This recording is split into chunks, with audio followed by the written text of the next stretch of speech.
안녕하세요. 분류의 천영록 대표입니다. 제가 어제 만난 분과 나눈 대화가 너무 인상이 깊어서 또 공감하는 부분들이 있어서 여러분들이랑도 이 이야기를 좀 나누려고 카메라를 들었습니다. 이분은 자원이 하나도 없는 상황에서 좀 성과를 누려보신, 성취감을 느껴보신 적이 있으신 분이에요. 이 얘기를 하시면서 굉장히 평생의 자신감으로 좀 중독성을 느꼈다라는 말씀을 하시더라고요. 근데 그 부분에서 저도 되게 공감한 바가 많았어요. 그러니까 이분은 창업자가 아니세요. 그러니까 실무자셨는데 이렇게 아무 지원도 받지 못한 상황에서 마케팅으로 큰 공을 세우니까 윗분들이 그제서야 나타나서 그런 말씀을 하시더라는 거죠. 우리는 네가 되게 잘해낼 줄 알았어. 항상 믿고 있었어. 그래서 앞으로 훨씬 많은 자원을 주도록 할게. 훨씬 더 큰 성과를 만들어 보도록 해보게나, 이렇게 얘기했다는 거예요.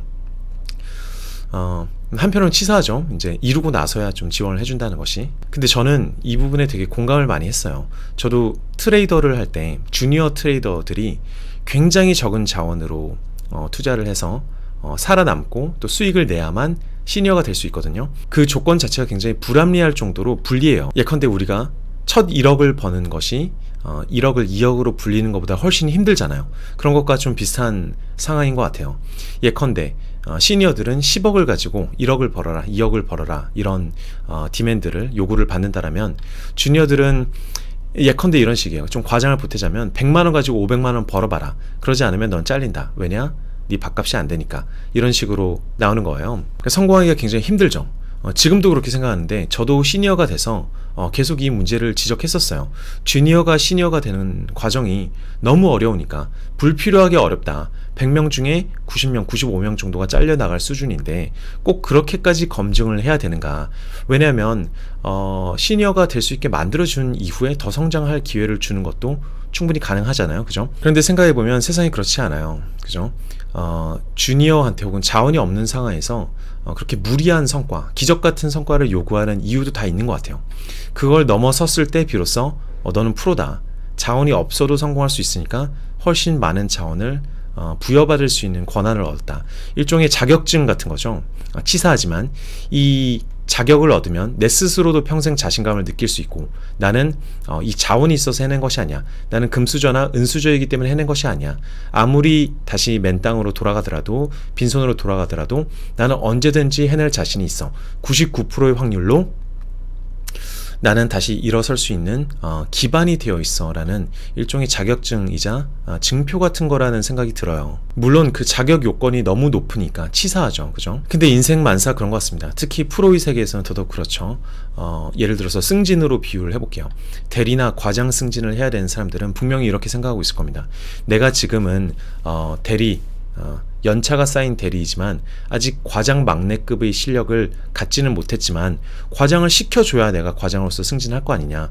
과장만 시켜주면 나는 막내 과장으로 성장할 수 있어 라고들 얘기를 해요. 근데 실제 세계에서는 어떻게 이루어지냐면은 이미 과장이기도 전에 과장 2년차, 3년차 정도의 퍼포먼스를 보이고 있는 사람한테, 야, 그럼 너는 그냥 과장만 시키면 되는 거네. 너무 쉬운 의사결정이네. 너는 앞으로 과장 1년차가 되도록 해라. 이런 식으로 기회가 주어지는 거죠. 과장뿐만이 아닙니다. 차장, 부장, 임원 혹은 파운더들도 마찬가지인 것 같아요. 누구나 머릿속으로는 100이면 100다. 내가 자원만 있으면, 나에게 이런 기회만 주어진다면 내가 해낼 텐데 라고 생각을 하지만, 현실은 그런 똑같은 기회를 받은 사람들 중에 상위 5%, 즉 기회가 아주 희미하더라도, 자원이 희미하더라도 그 안에서도 뭔가 해낼 수 있는 창의적인 사람 혹은 도전적인 사람에게 모든 기회와 자원을 다 몰아주더라. 거꾸로 생각해보면 자원이 없는 상황에서 내가 빈손에서 자수성가하는 스토리인 거죠. 아무런 자원이 없는 상황에서 내 실력을 굉장히 과도하게 검증해낸다는 것은 평생 쓸 수 있는 자격증이 된다는 의미라고도 생각할 수 있어요. 누구나 그렇잖아요. 그죠? 금수저, 은수저가 아니라 자수성가했다라는 타이틀을 내걸고 살고 싶잖아요. 그 안에 엄청난 가치가 있다는 거죠. 그래서 지금 당장 자원 없는 것이 억울하고 슬픈 일이긴 하지만 그렇게만 생각하지 마시고 첫 번째 관문이라고 생각해 보세요. 당신은 자원이 없는 혹은 자원이 없어 보이는 상황에서 얼마나 집중해서 성과를 낼 수 있는가, 무에서 유를 낼 수 있는가, 그것으로 이후의 자원을 얼마나 받을 수 있는지도 대부분 다 검증이 되는 과정이라고 생각할 수도 있습니다. 이런 경험이 있으신 분들은 정말 평생 말투나 행동이나 자신감 이런 게 굉장히 달라요. 그냥 척 보면 알 수 있는 수준이 됩니다. 남한테 자원을 일종의 구걸하거나 핑계대지 않아도 되니까 내 스스로 언제든지 이 정도 자원이 있으면 내가 어느 정도 해낼 수 있는지 확신하고 있기 때문에 온몸에서 그 자신감이 흘러나오는 거죠. 그래서 정리드리자면 자원이 없을 때 뭔가를 잃어보는 것은 굉장히 비싸고 굉장히 멋진 자격증이라고 할 수 있다. 그 자격을 갖추면 100명 중에 상위 5명 정도 된다라는 일종의 인증이라고 할 수 있어요. 그 인증을 받으면 평생 자기 자신감이 넘치고 남들을 설득할 수 있는 어떤 레코드가 생기는 거죠. 그리고 이런 생각의 구조는 정말 종이 한 장 차이예요. 나한테 자원이 없다 생각하면 자원이 없어 보이는 이유가 너무 많아요. 그죠?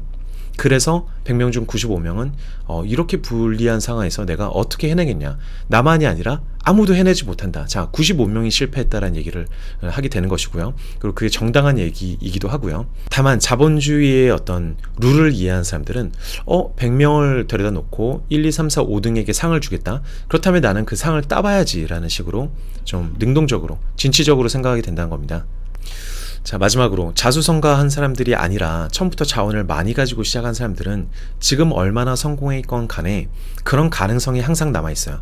저 사람이 자원을 빼앗기면 그냥 멘탈도 심신이 모두 무너지는 것은 아닐까. 그러니까 저 사람이 어느 정도의 내공이 있는 것인지가 검증하기 굉장히 힘듭니다. 왜냐면 빈손에 무엇인가를 해본 적이 없기 때문이죠.